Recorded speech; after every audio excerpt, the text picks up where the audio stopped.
I'm here right now looking at a family that's living from place to place here in the city. They are actually coming from the province.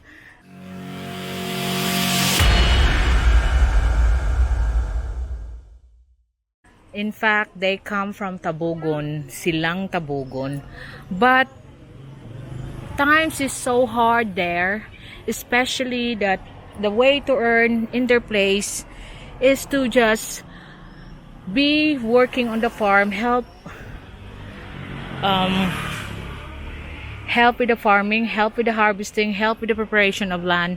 So they get their chance to come here to Cebu City to find their luck. And unfortunately, they've been transferring from place to place. They are actually they are the squatters that you call here. Whenever there is a vacant land, they will build their shed. As you can notice, their houses are just made of temporary materials.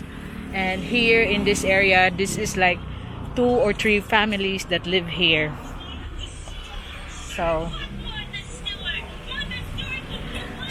they are even living here beside the river. This is the river that flows, that one of them told me that the river will, during typhoon season, will rise up and we will evacuate the place, leaving all their worldly stuff. But unfortunately, it doesn't reach where they are, so they still continue to live. And you can see here, this is how they live. And as I talk to the people that's living here, all they wanted is a place of their own. Look at this. This is how they live, because they know how to earn a living. All they wanted is a place to live, in which I told them I am in contact with organization that I could list them as beneficiaries for housing. And here is the other. So there's 3 families living on this area, and this is their grandmother, and they are sharing the food. So they are living behind the car repair shop, and they are allowed to stay here because they have been squatted in the place that they've been last living in. So this is the matriarch. They come here year 2000 pa mo diri ma'am, no? 2003 they come here to Cebu City, bring the whole clan. So this is the mother of Rika. The mother of Rika, they said she's doing everything so her daughter Rika will have the chance to a better education. They come here in the city, and she was regretting not to continue her studies because they are struggling to find a decent job. Si Judge Piras man yan. So they are now, they know how to earn a living. They sell, they car wash, they do barking on the taxis, they clean houses if they have to. But all they wanted is to stop them, a place to live near the city, so they will have to apply their means of living. Because like right now, the organization is the projects in Bugo City, which is very far from where they come from, which is Tabogon. And as of the moment, I know that the organization is doing housing in Compostela. So there's no point giving them a pack of noodles and then make money out of them. I will let you see when I process their application on the charities organization application, because I'm very close to the OIC and the general manager for Cebu City, that I will list this family as the beneficiary of the houses. But they prefer, dun mo duol-duol ra ma'am, no, dili layo. But they prefer the place will be near Cebu City. So the project is all around the barangay. I'll see if they can be inserted to the city beneficiaries. Because anyway, they are not asking. They know how to earn a living. Like the grandmother said, she will sell anything, sell candles, sell fruits, even clean up the church if she has to bark on the taxis, but they just need a little house, a little place they call their own. That will really change their lives, because as of the moment they do receive help from the Redemptorist Church, like 20 kilos of rice every month and other food from other charities, but the thing is they need a place that they can call their own, and that is one thing that will really change people's lives. So I will follow up on this family when I talk to my friend who is the in charge for Cebu City, the manager, and the OIC for the whole organization, that I will let them see this video to help this family have house and lot to be called their own. And also, if you are your heart is breaking looking at them, you can send the money direct to them. You get their number. Kanang na ID si Chisna na lang, no? Chisna na lang, ma'am. Kanang na mohatag ninyo hinabag, ma'am ba? Sige, si Chisna na lang mong tawagon. So we will just, there's someone that's we have the full name and number, and she has an ID, Chisna, that if you want to send help direct to the family, you can actually send it to them. So as of the moment, daghan di kay mo di. Pila mo ka tao diri, ma'am? Pila, ma'am? So she got her brothers as well here living with them.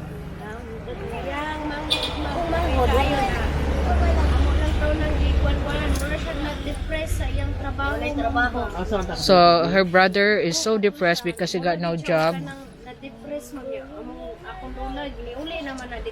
Sa Tabogon, Naghilak akong lola dito kay wala na siya kasabot sa iyang kumaksel ba. Sige, arin ko sige na lang kuno because her brother is really depressed losing his job. Unsa yung trabaho sa una? Mao ba? Painter. Ang yang upang mga kauban nangayo man siya So her brother is a painter, and then he's the one helping them with their food now. So the brother is actually depressed losing his job because looking at the family, how hard they've been living here now, food wise, because it was quite a good big help for them. So right now, like the kids, like Rika is helping with the earning of the family. This is Rika's mother. Single mom ka, ma'am, no? Nakay ba na? This is the husband. Taas man sa ilong. Muding guwapa ni si Kuan. Rika is, because I said Rika is quite good looking for her age. Like, taas og ilong ba? And nice shaped face.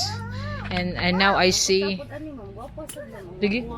So napalay kay maguwang ga? So he got her.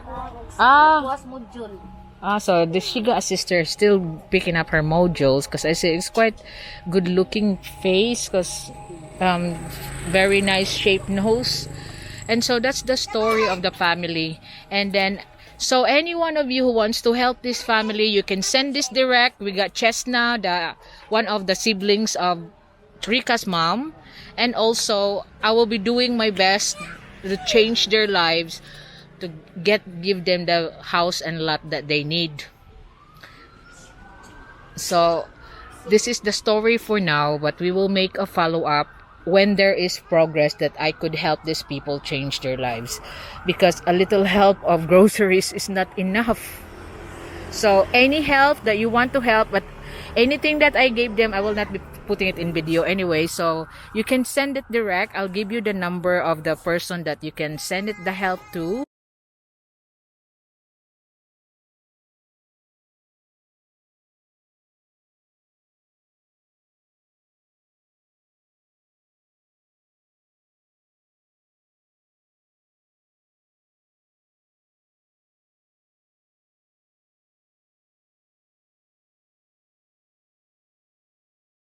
Sa inyo sa purpose, ma'am? Wala mami kabalo sir. So Sen is asking them if they got any help from the government during this pandemic lockdown, and then they said that they only receive 25 kilos of rice during the help because they're members of the Poor Peace. Poor Peace has different financial help. They're giving 3 grand a month for the Poor Peace member. Wala, may purpose pero wala may kadawa. Oh? So, Di anak na sa barangay. Wala sa asa mo nga barangay, ma'am? Kamputhaw? Akala lagi si Chis naman mo, lagi nakadawat sa SAP sa iya. Wala nakadawat sa SAP, sa Primero nakadawat, yung mga kauban. So it's some of them receive, some of them don't. So the government help is not consistent. Although reported that you need to receive the because some okay. So they are like hearing some of the people here got receive. So because the government help during the lockdown is depends if you are a beneficiary of some certain government organization. So they're not, you only receive bugas na yun yung na-receive dito kato mga dilat ta apil to nakatagan rami sa barangay barangay kung sardinas og kanang mungos katong bolinaw. So they have some like sardines, mungo beans. agian raman ni kato ganing about atong quarantine pass kanang So definitely they've received the 25 kilos each, the 3 family that's living here. Kamputhaw mo. So they're from barangay Kamputhaw. Mabit ako din sa kanang Kaputhaw kung nam kung lugar gud na mga kanang sa Ang inyo ma'am, So everyday kung mag-ulan. So that's their worry is the rain demolition. Rain and demolition is what they're up their biggest enemy. Like it's been raining for a week. All they have to be safe is the children on the sheds here, and then they go on the roadside where they can protect. So they are like allowed by the owner of the shop here on the back. Since 2003, dili na mo. 2003 they have been here in Cebu City, and right now they are here as caretaker of the machine shop because the machine shop just allowed them to build their shed on the back so they can also watch over. That's the agreement, they can watch over the shop so that it will not be open and ransacked. So that's their biggest enemy is the rain and demolition as of the moment, because this is owned by the machine shop land. They haven't been demolished, but when it's raining, that's it, their sheds are flying away, the roof are cover flying away. So there, ako makaluag-luag ko. Kailangan lagi sige makakuan ko. kinabuhi sa ako mo sa ano ang bala. Ngayon ko ginunga sa kukuha kay high blood di ako ma'am. Pagpataka-taka sa lakaon, ma'am. Nam kun yung black ma'am. So Nice rin nagkuha na. sige na lang. Effective bang ka? Pero sige mo kalito mo. Kuan ra siguro. So she's now worried because she had high blood pressure, although she got maintenance, but she's feeling sorry for her children that be left alone if she's not here because she's the one that keep them together. Look, she keeps on getting dizzy. So there's a nurse that like lives near the area that checks her and then give her some. She keeps on getting dizzy, like then when she gets the medicine given by the neighbor nurse. So like I said, kato dito? So it's her daughter that selling candies and water is the one that's maintaining her tablets. So that's the first meal that they have for the day. And even Rika was telling me that wala lagi kuno mo sudan, patis na lang. So they just eat rice and lagi dagko kay muglawas mo. Sakto man is kaon sila. Uy. I said, you don't look so thin like you're hungry. We're not hungry. We know how to find food. We just want our house. Amo din nanambo ka, ma'am. Register man ko muna. So I'm just giving them some money to buy their own groceries, but that is not enough. That will not change their life. I know 2-3 grand is not gonna be enough. I want to change their life, but I'm doing that in a legal way, that they will be granted a beneficiary for a housing that is now working on their licenses here in the Philippines, and I will list them. Now I got all their contacts. I will list them as beneficiaries. So that's all they wish is the house and lot. Nga dili mo ra gyud ma'am no, kay kamauman mo manginabuhi. Salamat. Ma'am no, kabauman mo manginabuhi. Hindi mo magsaligin ng mga ayun. They don't want to be asking people. In fact, they don't even want to accept the money I give them, but that's not the point. The point is they have to have their own house and lot. Bisag gamay ma'am no. Basta inyuha lang, even how small. Because they had enough being demolished, and they are Igorot. igurot. Igot. YGOT, IIGOT. Rika Igot. Igot na. Siya lang ilang mama ikuan ga kay ang kuan. Narita naman sa school. So we're just getting their details because we'll be the one filing the application for the housing for them. So if you are sending any help for them, you can send it direct. You got the number and ID of their sister, Chesna.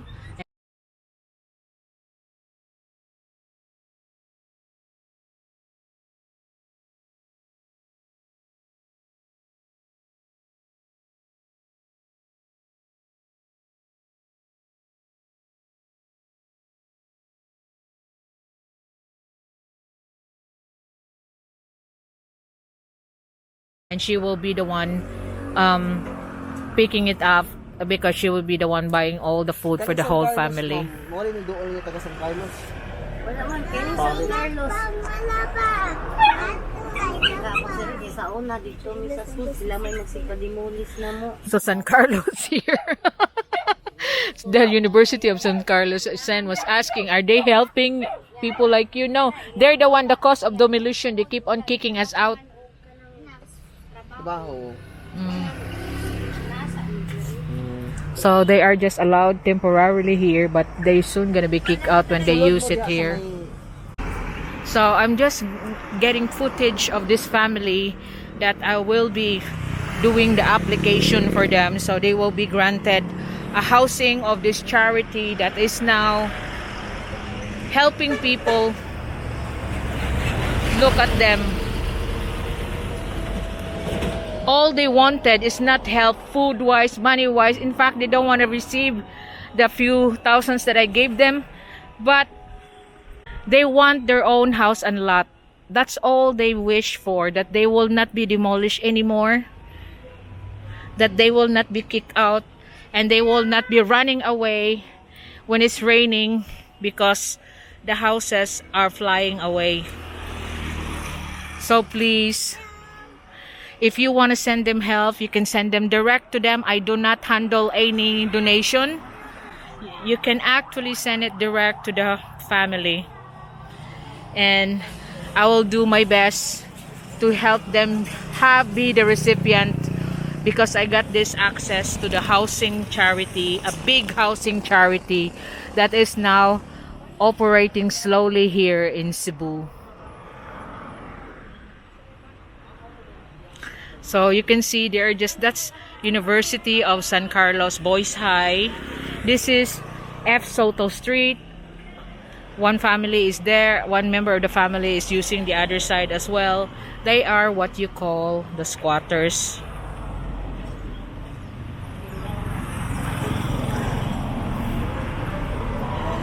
So that will be that I will change their life. That's the look at Ayala there, all the rich people, but here the poor are still poor. But like again, all they need is just a house and lot for them to have a decent living. So we have discovered, after talking, we are now continuing our walk to Redemptorist area, And we discovered the family that we just talked to a while ago, that there was already a large offer to rehouse them, but they are the one that's declining because It's far from the city. it's far from the city. They want to live in the city. So they are here right on the edge of this river. And they told us that when the river fill up there, it will reach their house, no? O mudako ang tubig, no? So the water even reach there on the edge. At this point, Yeah, so it will coming to your house. Nanood na sa balay ga. Walang padong na. Padong it's na. not, we can't even call it a house. But it's It's a like shed. shanty. Yeah, shanties. And that's Uwan kay na sige toto niya nagtutukan tubig sa kuwan. sa Baatop. Kato magilingkuran ni Kuba. Oh. So that is really hard. So that is the story of that family.